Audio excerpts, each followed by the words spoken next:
Temporaryo nga igsususpindi hiton Eastern Samar Electric Cooperatives o ISAMELCO ang pangutod hit kuryente ha mga konsumidor nga diri makakabayad hiton ira konsumo ha sulod hintulo ka bulan. Iniin alinsunod ha kamanduan hiton Energy Regulatory Commission o ERC nga diri utdon iton supplyhan kuryente para mga residential nga non-residential consumers nga diri nakakabayad han ira obligasyon tikang yan nga Mayo tubtob Hulyo hini nga tuig.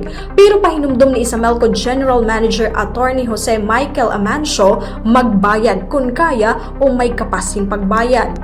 Yes, my advisory sa ang ERC lately sige, si consumer who is consuming 200 kilowatt hour and below per month, may option ka na i-equal siya in installment, no?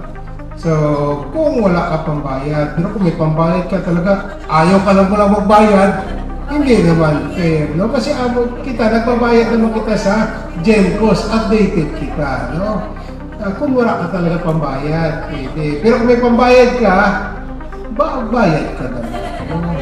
Kasumpay naman mandato han ERC ha pakigsumpayan ha Department of Energy ng DSWD kundingin ang mga kwalipikado nga 4Ps beneficiaries nga diri miyembro hiton 4Ps pero igin klasipika han DSWD nga living below the poverty threshold nga diri na konsumo labawhin 50 kilowatt hour kada bulan in 100% nga diri susuktan ha ilaruman RA 11552 o expanded lifeline rate law. Nagsiring ISAMELCO Board President Rinaldo Herna nga makuri ini ipatuman labi na Eastern Samar kundi inwara ngani nakakakonsumo hin malapos 50 kilowatt hour.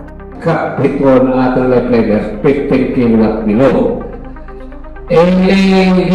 Tatagal mo ito kami nga dapat i-pay.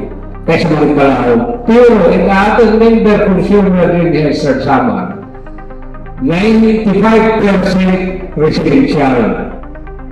Lahat 50 kilowatt. Example ko lang, barangay sa Ligo na barangay Pilanaan. So, kaya natin sa barangay above 50. Base ha mekanismo nga ginpalusad ng ERC, ang mga balanse o waray mabayari pa nga bill in pwede baydan pinaagin hulog-hulog o installment hasulod hintulog ka bulan. Tigang nga syudad Borongan, Heidi Upada, Eastern Samar News Service.